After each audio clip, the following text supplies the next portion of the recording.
Welcome to solution classes friend. તો friend આજે આપણે વાત કરીશું 4 જાન્યુઆરી 2019 ના મહત્વના કરંટ અફેર્સ વિશે। જે ફ્રેન્ડ્સ હાલ જ જોડાયા છે ચેનલને સબસ્ક્રાઇબ અચૂકથી કરી લે, જેથી તમને ડેલી, વીકલી અને મંથલી કરંટ અફેર્સ આપણી ચેનલ પર સૌથી પહેલા મળી જશે। તો ફ્રેન્ડ્સ જો તમે હજુ સુધી મંથલી ડિસેમ્બરનો કરંટ અફેર્સનો વિડીયો ના દેખ્યો હોય તો એ વિડીયો જરૂર દેખી લેજો, અને જો પીડીએફ જોતી હોય તો ટેલિગ્રામમાં પીડીએફ અપલોડેડ છે મંથલી કરંટ અફેર ડિસેમ્બરનો, અને જે પાછલા 3 મહિનાના કરંટ અફેર્સના જે કરંટ અફેર્સ છે એના પીડીએફ। ઓકે ફ્રેન્ડ્સ, હું અન એકેડમી પર પણ ભણાવું છું, તો તમે અન એકેડમીની લર્નિંગ એપ ડાઉનલોડ કરી ત્યાં અમિત શુક્લા સર્ચ કરી અને જીપીએસસી નો કોર્સ પસંદ કરી મને ફોલો કરી શકો છો। તલાટી કમ મંત્રી, બિન સચિવાલય ક્લર્ક, કોન્સ્ટેબલ માટે જે જીકે સિરીઝ મેં ચાલુ કરી હતી એમાં મેં લગભગ 60 વિડીયો અપલોડ કરી દીધા છે। તે તમામ વિડીયો તમે લોકો ઘણા લોકોએ દેખ્યા છે આપણા ચેનલમાંથી, તો તેમનો આભાર। ઓકે, તો તમે એ જરૂર દેખી શકો જેથી તમારું જીકે જરૂર એનહાન્સ થશે। તો વધુ વાત ના કરતા આજનો પહેલો ક્વેશ્ચન છે 106મી ઇન્ડિયન સાયન્સ કોંગ્રેસ ક્યાં યોજાઈ? ઓકે, તો 106મી ઇન્ડિયન સાયન્સ કોંગ્રેસ ક્યાં યોજાઈ? તો જલંધર ખાતે 106મી ઇન્ડિયન સાયન્સ કોંગ્રેસ યોજાઈ ગઈ। તો આ જે યોજાયું હતું એ ઘડીએ એનું ઉદ્ઘાટન કોને કર્યું? તો ભારતના વડાપ્રધાન નરેન્દ્ર મોદીએ। કોને કર્યું? વડાપ્રધાન નરેન્દ્ર મોદી દ્વારા આ ઇન્ડિયન સાયન્સ કોંગ્રેસનું ઉદ્ઘાટન કરવામાં આવ્યું હતું। ઓકે, આ કેટલામી હતી? તો 106મી। તો આના વિશે પણ આપણને ખ્યાલ હોવું જોઈએ। હવે આના વિશે ડિટેલમાં વાત કરી તો વડાપ્રધાન નરેન્દ્ર મોદીએ પંજાબના જલંધર ખાતે 106મી ભારતીય વિજ્ઞાન કોંગ્રેસનું ઉદ્ઘાટન કર્યું છે। આઈએસસી વાર્ષિક મંડળ છે જે દેશના ટોચના વૈજ્ઞાનિક મન દ્વારા એટલે કે તેમના માઇન્ડ્સ અને તેમના થિંકિંગની ચર્ચા કરવામાં આવે છે।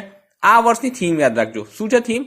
Future India science and technology. આની થીમ યાદ રાખજો। થીમ ફરીથી રિપીટ કરું છું, future India science and technology આની થીમ હતી। તો વડાપ્રધાન તરીકેની કાર્યવાહી સંભાળ્યા બાદ આ ભારતીય વિજ્ઞાન કોંગ્રેસનો તેમનો 5મો સંબોધન હશે। આ પરિષદમાં 3 નોબેલ વિજેતાઓ પણ ભાગ લેશે અને વિદ્યાર્થીઓ વિશ્વભરમાં વૈજ્ઞાનિકોના તેમના પ્રોજેક્ટનું પ્રદર્શન કરશે। ઓકે, તો કોઈ પૂછી લે કે ભાઈ ઇન્ડિયન સાયન્સ કોંગ્રેસ ક્યાં યોજાયું? તો જલંધર। કેટલામું? તો 106મું। તો જો ફ્રેન્ડ્સ તમને મારું કામ સારું લાગતું હોય તો વિડીયોને લાઈક કરી શેર જરૂર કરતા રહેજો। ઓકે, નેક્સ્ટ ક્વેશ્ચન પર જઈશું। ઓર્ડિનન્સ ફેક્ટરી બોર્ડના ચેરમેન કોને નિયુક્ત કર્યા? શું છે ક્વેશ્ચન? ઓર્ડિનન્સ ફેક્ટરી બોર્ડના ચેરમેન કોને નિયુક્ત કર્યા? તો ઓર્ડિનન્સ ફેક્ટરી બોર્ડના ચેરમેન નિયુક્ત કર્યા છે સૌરભ કુમાર।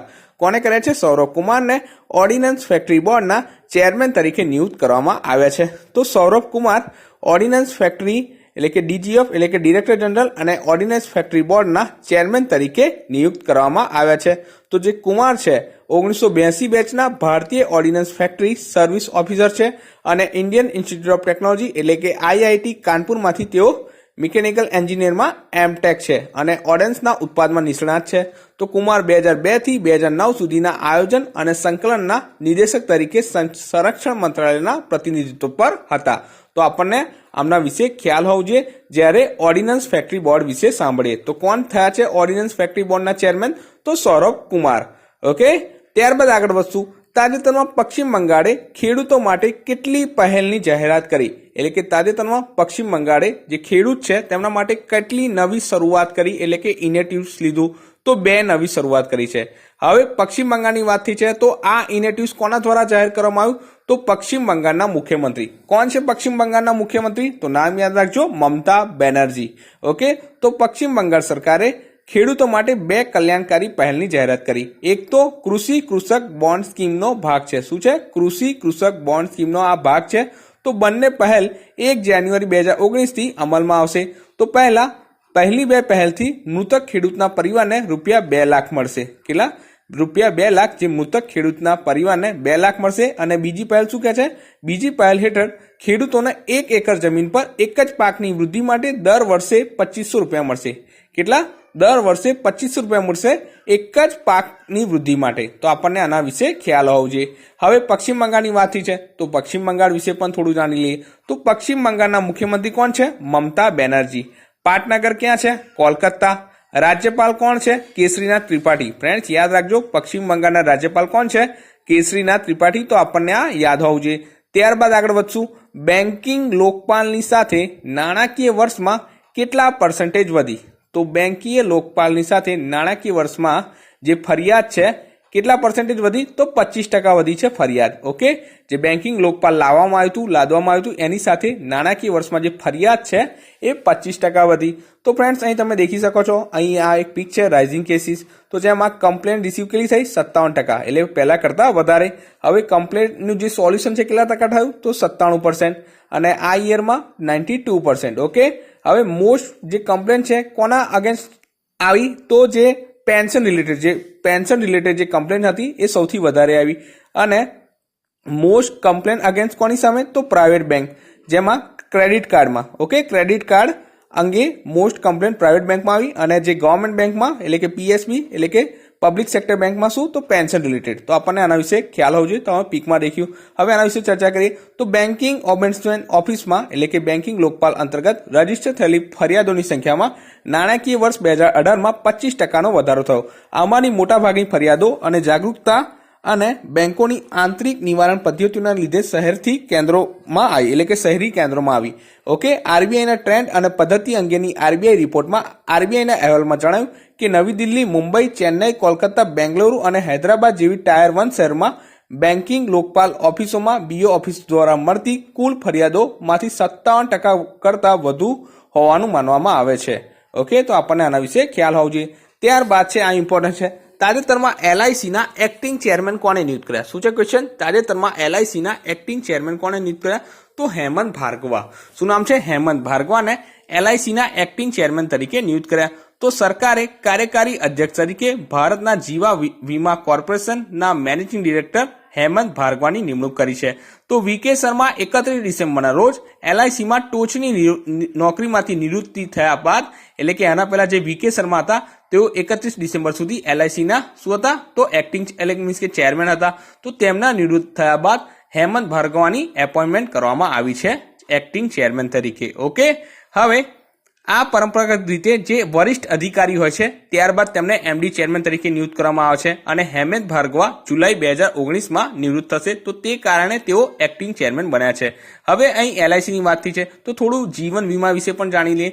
તો 1818માં ઇંગ્લેન્ડથી તેના આધુનિક સ્વરૂપમાં જીવન વીમા ભારતમાં આવી. ક્યારે? તો 1818માં કલકત્તામાં યુરોપિયનો દ્વારા શરૂ કરવામાં આવેલી ઓરિએન્ટલ લાઈફ ઇન્સ્યોરન્સ કંપની ભારતની માટી પરની પ્રથમ જીવન વીમા કંપની હતી. તો જો કોઈ પૂછી લે કે ભાઈ પ્રથમ જીવન વીમા કંપની કઈ હતી? તો ઓરિએન્ટલ લાઈફ ઇન્સ્યોરન્સ. કઈ હતી? ઓરિએન્ટલ લાઈફ ઇન્સ્યોરન્સ પ્રથમ જીવન વીમા કંપની હતી. અને એલઆઈસી નું હેડક્વાર્ટર ક્યાં છે? તો મુંબઈમાં. તો આપણને આના વિશે આટલું ખ્યાલ હોવો જોઈએ. ત્યારબાદ છે તાજેતરમાં કોણે અલ્હાબાદનું નામ બદલી પ્રયાગરાજ કરવાની મંજૂરી આપી? તો કોને? કેન્દ્ર સરકારે. મતલબ કે જ્યારે રાજ્ય સરકાર, જે ઉત્તર પ્રદેશ રાજ્ય સરકાર છે તેને પ્રસ્તાવ મૂક્યો હતો, જેને કેન્દ્ર સરકારે મંજૂરી આપી દીધી એટલે કે એનઓસી આપી દીધી. ક્લિયર? તો આના વિશે ચર્ચા કરીએ. તો ફ્રેન્ડ્સ, તમે પીકમાં દેખી શકો છો જે ઇલાહાબાદ રેલવે સ્ટેશનનું નામ બદલી પ્રયાગરાજ મેં બતાવ્યું છે, તો તમે આને દેખી શકો છો. ઓકે, તો યાદ રાખી લેજો, ઇલાહાબાદનું નામ બદલી શું કરવામાં આવ્યું? પ્રયાગરાજ. તો કુંભ મેળા પહેલાના દિવસે કેન્દ્રીય ગૃહ મંત્રાલયે ઉત્તર પ્રદેશ સરકારના પ્રયાગરાજ તરીકે અલ્હાબાદ નામ બદલવાની દરખાસ્તને મંજૂર કરી હતી. તો ઓક્ટોબર 2018માં યોગી આદિત્યનાથની નેતૃત્વવાળી સરકારે અલ્હાબાદના નામ પ્રયાગરાજને બદલવાની દરખાસ્ત કરી હતી. ઓકે, તો એમએચએ તરફથી નો ઓબ્જેક્શન સર્ટિફિકેટ હવે ખાતરી કરશે કે જિલ્લામાં જે પણ અન્ય સંસ્થાના નામ, રેલવે સ્ટેશન, હાઈકોર્ટ અને યુનિવર્સિટીના જે નામ બદલાયા છે તેને માન્ય ગણશે. ઓકે, તો હાલમાં જેટલા પણ મહત્વના જે નામ ચેન્જ થયા છે એ પણ રિપીટ કરાવી દઉં છું. તો એક તો અગરતલા એરપોર્ટનું નામ બદલીને શું કરવામાં આવ્યું હતું? મહારાજા બીર બિક્રમ માનિક કિશોર એરપોર્ટ. શું હતું? જે અગરતલા એરપોર્ટનું નામ છે એ મહારાજા બીર બિક્રમ માનિક કિશોર એરપોર્ટ રાખવામાં આવ્યું. ત્યારબાદ બ્રિટિશ યુગ રેલવે સ્ટેશન રોબર્ટ્સ ગાંગનું નામ બદલી શું કરવામાં આવ્યું? સોનભદ્ર. શું રાખવામાં આવ્યું છે? સોનભદ્ર. ત્યારબાદ આ છે આઇકોનિક મુગલસરાય જંકશનનું નામ બદલીને કયું કરવામાં આવ્યું? દીનદયાલ ઉપાધ્યાય. કયું? દીનદયાલ ઉપાધ્યાય કરવામાં આવ્યું. ત્યારબાદ મુંબઈમાં છત્રપતિ શિવાજી આંતરરાષ્ટ્રીય હવાઈ મથકનું નામ બદલી શું કરવામાં આવ્યું? તો છત્રપતિ શિવાજી મહારાજ. શું? જે છત્રપતિ શિવાજી આંતરરાષ્ટ્રીયનું જે નામ બદલી શું કરવામાં આવ્યું? છત્રપતિ શિવાજી મહારાજ આંતરરાષ્ટ્રીય હવાઈ મથક રાખવામાં આવ્યું. ત્યારબાદ જે બીજા ઘણા નામ છે, અટલનગરનું નામ બદલીને શું કરવામાં આવ્યું? જે છત્તીસગઢનું નવા રાયપુરનું નામ બદલીને શું કરવામાં આવ્યું? અટલનગર. ત્યારબાદ છે એકના ઇન્ટરનેશનલ સ્ટેડિયમનું નામ બદલીને અટલ બિહારી વાજપેયી સ્ટેડિયમ. ત્યારબાદ છે અયોધ્યાનું નામ બદલીને સોરી ફૈજાબાદનું નામ બોલીને શું અયોધ્યા. તો આ ઘણા નામ ચેન્જ કરવામાં આવ્યા છે, ઘણા મોઢા પર રિપીટ થઈ ગયા છે, તો જે નવા બદલાયા છે એ જ મોં પર આવી જાય છે. તો તમે પણ આવી રીતના યાદ રાખતા રહો તો તમને પણ મોં પર રહેશે. ઓકે, તો નેક્સ્ટ ક્વેશ્ચન છે, તાજેતરમાં શ્રી રમાકાંત આચરેકરનું નિધન થયું તે કયા ક્રિકેટરના કોચ હતા? તો તાજેતરમાં શ્રી રમાકાંત આચરેકરનું નિધન થયું તે કયા ક્રિકેટરના કોચ હતા? તો ભારતના મહાન દિગ્ગજ ખેલાડી સચિન તેંડુલકરના. તો સચિન તેંડુલકરના બાળપણના કોચ હતા કોણ? શ્રી રમાકાંત આચરેકર. તો ફ્રેન્ડ્સ તમે અહીં પીકમાં દેખી શકો છો, એક તરફ સચિન તેંડુલકર છે અને એક તરફ છે તેમના કોચ શ્રી રમાકાંત આચરેકર.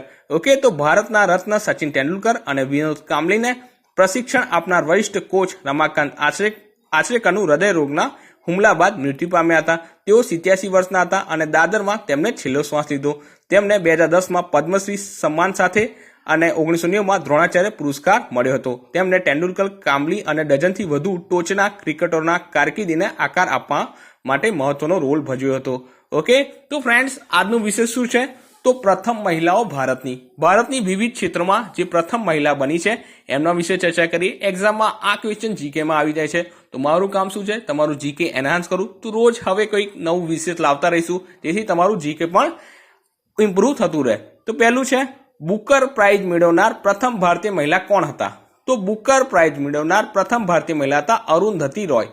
કોણ હતા? અરુંધતી રોય. ત્યારબાદ છે ઇંગ્લિશ ચેનલ ઝડપથી તરનાર પ્રથમ મહિલા કોણ? અનિતા સૂદ. ત્યારબાદ છે ફ્રેન્ચ ઓપન બેડમિન્ટન વિજેતા મહિલા કોણ? તો અર્પણા પોપટ. ફ્રેન્ડ્સ મેં તારીખ વાઇઝ લખ્યું છે તો તમને યાદ રહી જશે. ત્યારબાદ છે ભારતની પ્રથમ મહિલા અવકાશયાત્રી 1997 કલ્પના ચાવલા. ત્યારબાદ છે ભારતની પ્રથમ મહિલા પાયલટ, પૂછી લે તો કોણ? દુર્ગા બેનર્જી. ત્યારબાદ ભારતની પ્રથમ કોમર્શિયલ મહિલા પાયલટ તો કોણ? પ્રેમા માથુર. ત્યારબાદ છે એશિયન ગેમ્સમાં સુવર્ણ ચંદ્રક વિજેતા પ્રથમ ભારતીય મહિલા તો કમલજીત સિંધુ. અને કોઈ એવું પૂછે કે ભાઈ એશિયન ગેમ્સમાં, ઓકે, એશિયન ગેમ્સમાં 50 કિલોગ્રામ રેસલિંગ ઇવેન્ટમાં ગોલ્ડ જીતનાર પ્રથમ ભારતીય મહિલા કોણ? તો એ તમારે મને કમેન્ટ બોક્સમાં જણાવવાનું છે. ત્યારબાદ છે ભારતીય સેનામાં જોડાવનાર પ્રથમ ભારતીય મહિલા કોણ? તો પ્રિયા જિંગાલ. ત્યારબાદ છે ભારતીય સેનામાં લેફ્ટનન્ટ જનરલ બનનાર પ્રથમ ભારતીય મહિલા કોણ? તો પુનિતા અરોરા. ત્યારબાદ છે પ્રાણી મિત્ર એવોર્ડ વિજેતા પ્રથમ મહિલા કોણ? તો મેનકા ગાંધી. ત્યારબાદ છે મેક્સેસ એવોર્ડ મેળવનાર પ્રથમ મહિલા તો મધર ટેરેસા. તેઓ બીજા દેશના છે પણ આ મેક્સેસ એવોર્ડ છે તે મધર ટેરેસા. ત્યારબાદ છે પ્રથમ મહિલા બેરિસ્ટર કોણ? તો કાર્નેલિયા સોરાબજી. કાર્નેલિયા સોરાબજી તેઓ પ્રથમ મહિલા બેરિસ્ટર બન્યા હતા. ત્યારબાદ છે દાદા સાહેબ ફાળકે એવોર્ડ મેળવનાર પ્રથમ ભારતીય મહિલા તો દેવિકા રાણી. 2 વખત એવરેસ્ટ સર કરનાર કોણ? તો સંતોષ યાદવ. ભારતની પ્રથમ મહિલા રેલવે ડ્રાઈવર કોણ? તો સુરેખા યાદવ. ભારતની પ્રથમ મહિલા રેલવે સ્ટેશન માસ્ટર તો રિંકુ સિન્હા રોય. ભારતની પ્રથમ મહિલા બસ ડ્રાઈવર તો વસંત કુમારી. પ્રથમ પ્રેસ ફોટોગ્રાફર પૂછે તો હોમાઈ વેરાવાલા. ઓકે, ત્યારબાદ છે પ્રથમ ટેસ્ટ ટ્યુબ બેબી કોણ? તો દુર્ગા. આ પૂછાઈ શકે. સ્ટેટ બેંક ઓફ ઇન્ડિયાના પ્રથમ મહિલા પ્રમુખ કોણ? તો અરુંધતી ભટ્ટાચાર્ય. ભારતની પ્રથમ કાર ડ્રાઈવર તો સુજાન આર.ડી. ટાટા. પ્રથમ મહિલા મિસ યુનિવર્સ કોણ? સુસ્મિતા સેન. આ ઇમ્પોર્ટન્ટ છે. 23મો જે પ્રથમ મહિલા મિસ વર્લ્ડ છે કોણ બન્યા હતા? રીટા ફારિયા. ત્યારબાદ છે ઇન્ડિયન નેવીમાં સૌથી પહેલી પાયલટ કોણ? તો શુભાંગી સ્વરૂપ. આ પણ ઘણું પૂછાય. ઓકે, ઇન્ડિયન નેવીમાં સૌથી પહેલી પાયલટ કોણ? તો શુભાંગી સ્વરૂપ. ત્યારબાદ છે ઇન્ડિયન એરફોર્સમાં સૌથી પહેલી ફાઇટર પ્લેન પાયલટ કોણ? તો અવની ચતુર્વેદી, ભાવના કાંત અને મોહના સિંહ. ત્યારબાદ છે સૌ પ્રથમ રક્ષા મંત્રી તો ઇન્દિરા ગાંધી. અને સંપૂર્ણ કાર્યકાલીન પૂછે તો કોણ આવશે? તો નિર્મલા સીતારમન. ઓકે, ત્યારબાદ છે પ્રથમ તમામ મહિલા ક્રૂ દ્વારા સંચાલિત નૌકા તો INSV તારિણી. તો આપણને આના વિશે ખ્યાલ હોવો જોઈએ. હોપફુલ તમે આ લિસ્ટ યાદ રાખશો અને એકવાર દેખી લેજો, તમને યાદ રહી જશે. અને આની જે PDF છે તમને ટેલિગ્રામ લિંક આપી છે ડિસ્ક્રિપ્શનમાં, ત્યાંથી તમને મળી જશે. ઓકે, હવે કાલના સવાલના જવાબ દેખી લે છે. તો કાલના સવાલના જવાબમાં પહેલો તો કાલનો સવાલ, તાજેતરમાં તેલંગાણા રાજ્યમાં નવા ચીફ જસ્ટિસ કોણ બન્યા? તો તાજેતરમાં તેલંગાણા રાજ્યમાં નવા ચીફ જસ્ટિસ બન્યા છે TB રાધાકૃષ્ણન. ત્યારબાદ છે તાજેતરમાં રેલવે બોર્ડના નવા અધ્યક્ષ કોણ બન્યા? તો VK યાદવ રેલવે બોર્ડના નવા અધ્યક્ષ બન્યા છે. ત્યારબાદ આજના 2 સવાલ છે. તો પહેલો સવાલ છે આજના 2 સવાલમાં, તાજેતરમાં બ્રાઝિલના રાષ્ટ્રપતિ કોણ બન્યા? શું છે ક્વેશ્ચન? બ્રાઝિલના રાષ્ટ્રપતિ કોણ બન્યા? અને લાસ્ટ છે તાજેતરમાં ગાફા ટેક્સ કયા દેશે ઇન્ટ્રોડ્યુસ કર્યો? શું છે ક્વેશ્ચન? ગાફા ટેક્સ કયા દેશે ઇન્ટ્રોડ્યુસ કર્યો? તો હોપફુલ તમે આ 2 સવાલના જવાબ એક્સ્ટ્રા ફેક્ટ સાથે આપશો. હવે થોડી વાતચીત કરી લઈએ એક્ઝામ રિગાર્ડિંગ. તો ઘણા લોકો મટીરિયલ શોધતા રહે છે, મટીરિયલ વાંચતા રહે છે કે ભાઈ લાસ્ટ ટાઈમમાં કોઈ મટીરિયલ આપી દે, વાંચી લઈએ, તૈયાર થઈ જાય. તો મારું માનવું એવું જ છે કે જે લોકો ડેલી વાંચે છે, જે લોકો ડેલી તૈયારી કરે છે, જે લોકો ડેલી રિપીટ કરે છે, એ લોકોને જ એક્ઝામમાં યાદ રહેશે.